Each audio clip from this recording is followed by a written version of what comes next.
Here in the Mojave Desert, animals have had millions of years to adapt to the harsh environment. But the lizard? He's going to die.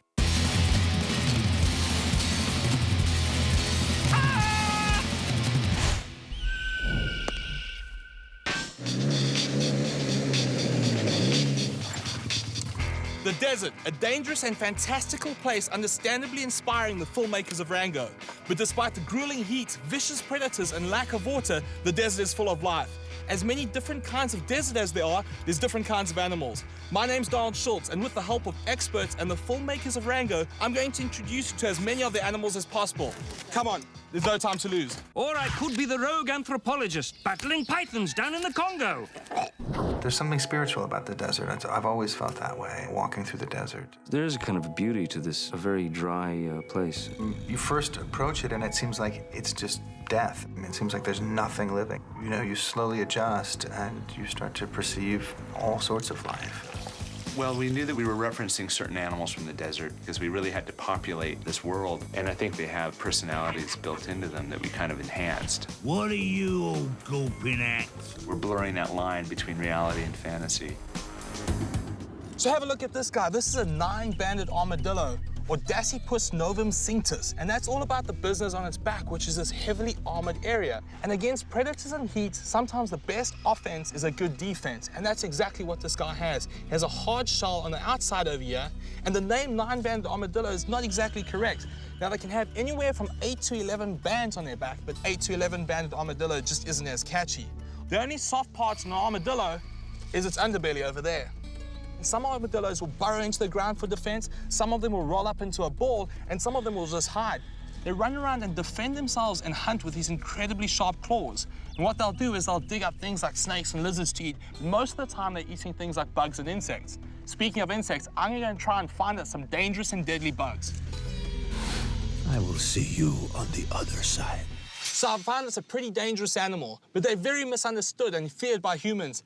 Out of over 1,000 species, there's only 25 that can kill human beings. We cool? Check this out. It's a little desert scorpion. Oh, look at that.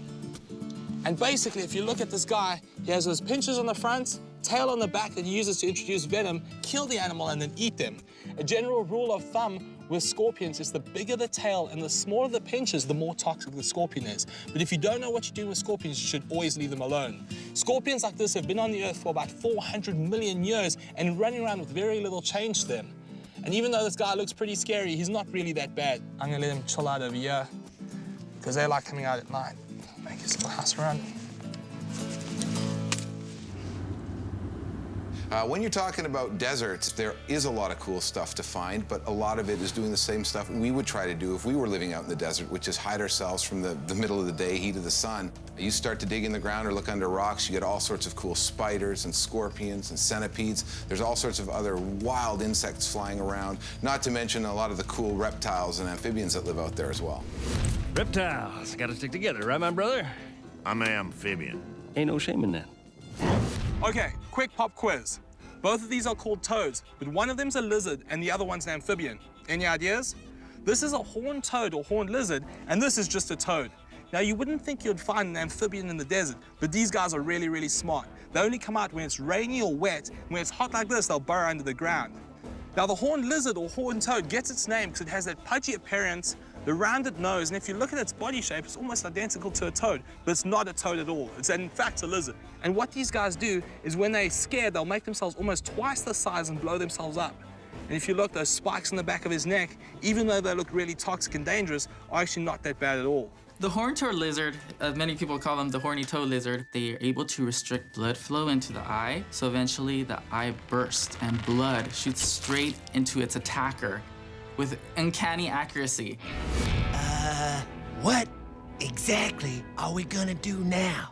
Snake, snake, snake, snake, come look out.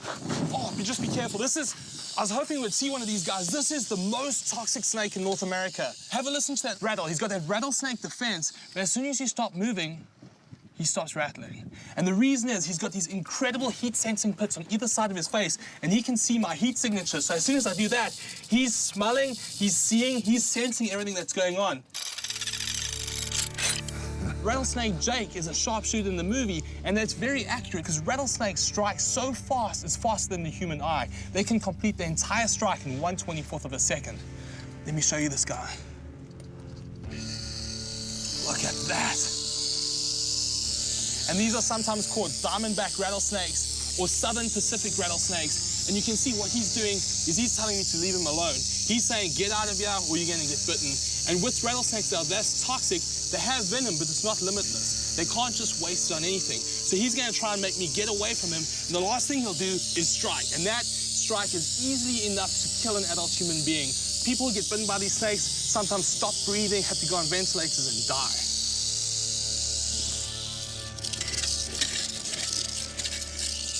So if you look here, have a look at this. What makes vipers and adders so unique is the fact that they have these long fangs that they can hinge forward. And they basically move them and they attach to elastic cartilage and flick them forward.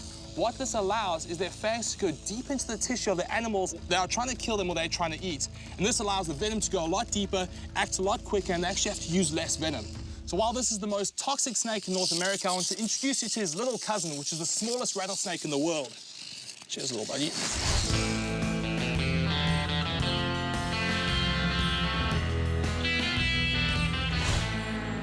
They're called sidewinders, and you can see why they get that name because of this crazy locomotion strategy that they have, and that's to have as little of their body on the ground as possible because of the blazing heat. They're also called horned rattlesnakes, and the reason for that, let me show you. If you look on top of his little eyes, he's got those perfect little horns, which makes him look like a little devil.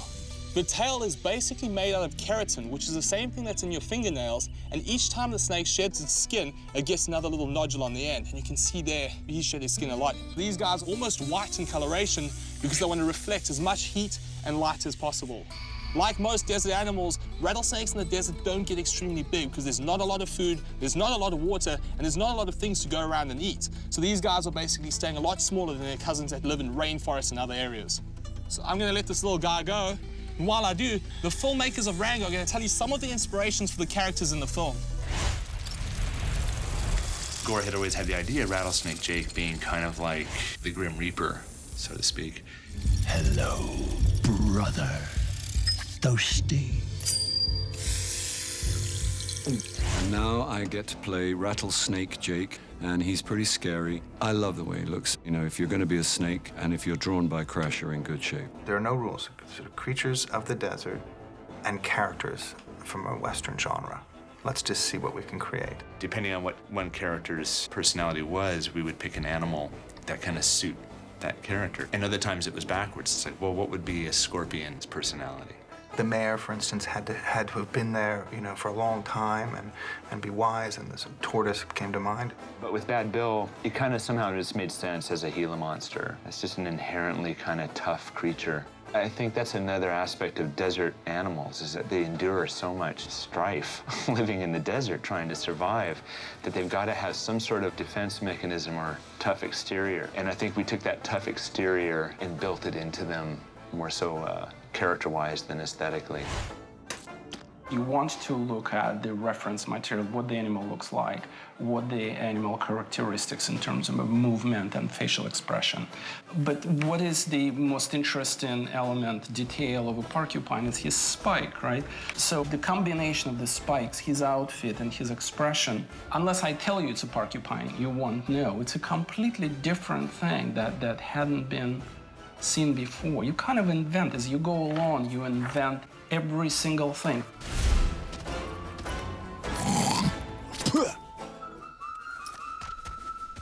Now I know what you're thinking. You're saying, Donald, why are you so close to that porcupine? Are you incredibly brave or incredibly stupid? The truth of it is, porcupines don't actually shoot their quills. What their quills are just hardened hairs that cover their entire body. Underneath their body, they just have hairs for warmth and heat. When young porcupines or porcupets are born, all the hair is soft, but literally within hours, their hair hardens up to make an incredible defense.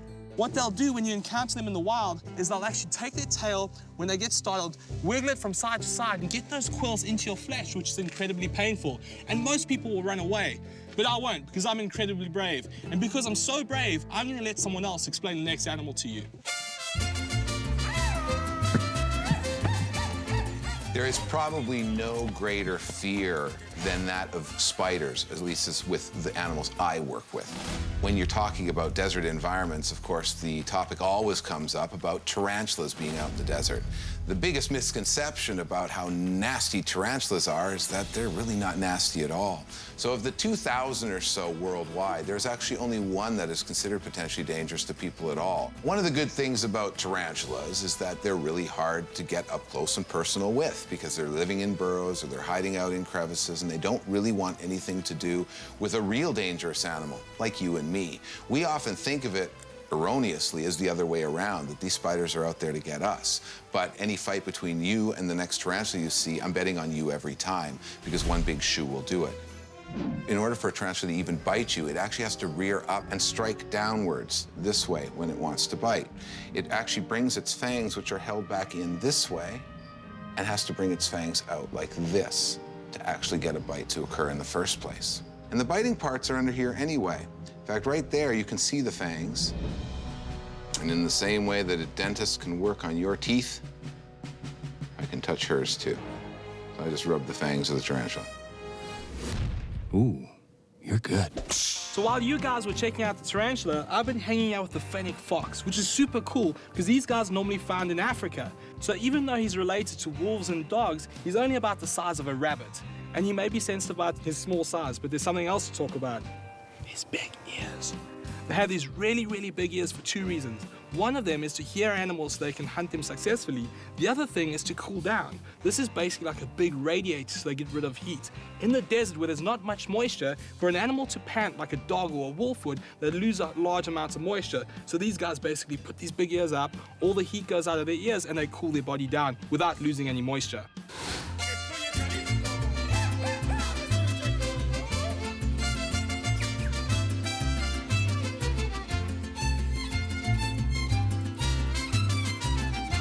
So these are really cool animals, and while they're called prairie dogs, they aren't dogs at all, even though they beg, bark, sit down, and sometimes even bite. And they were called prairie dogs by Lewis and Clark because of the bark that they make. Because prairie dogs live underground, they don't have very good eyesight, but they do live in burrows and are very, very social rodents. They'll actually live in big family groups and have multiple burrows that all join up.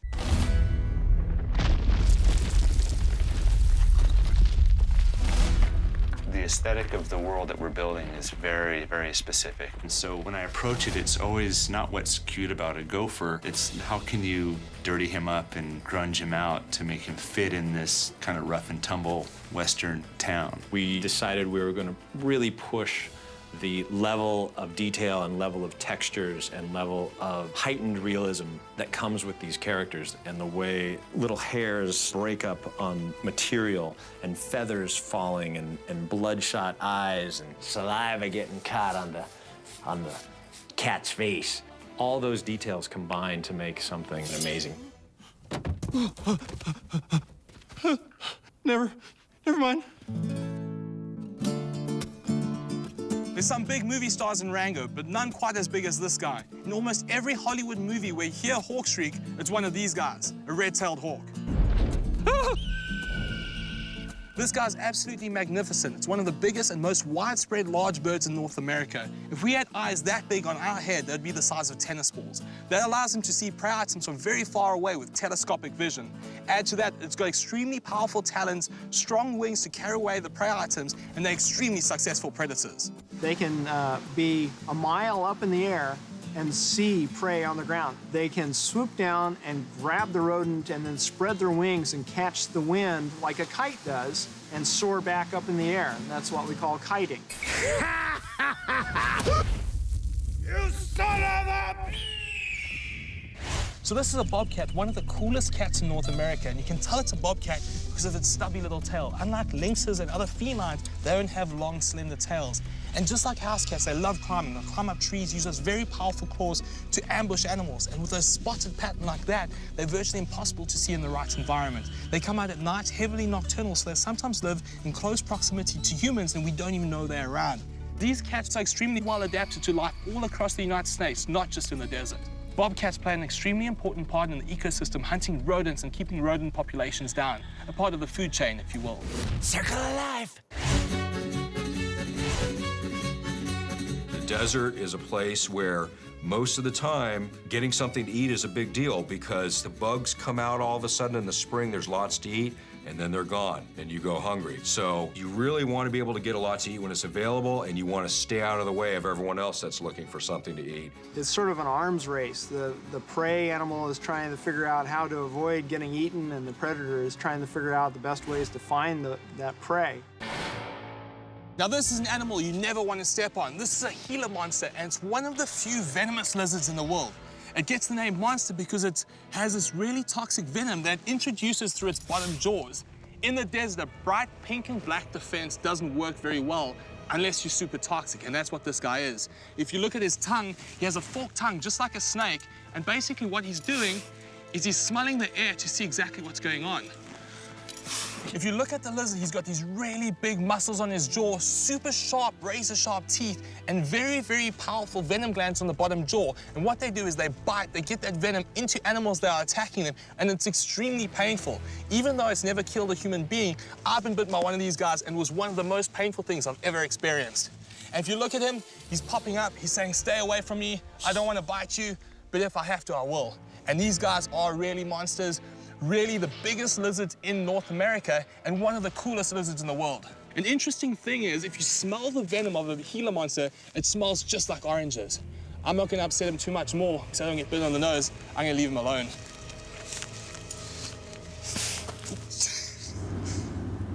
You're funny looking. Oh, yeah? You're funny looking, too. That's a funny looking shirt. It's a funny looking dress. You got funny looking eyes. You got a funny looking face. Priscilla's quick to call others funny looking, but she represents one of the strangest looking creatures on our planet. She's not from the desert or the United States at all. They're from a little island off of Africa called Madagascar. Now, the interesting thing about eye-eyes is they're a type of lemur, a weird little monkey thing that occurs on these islands.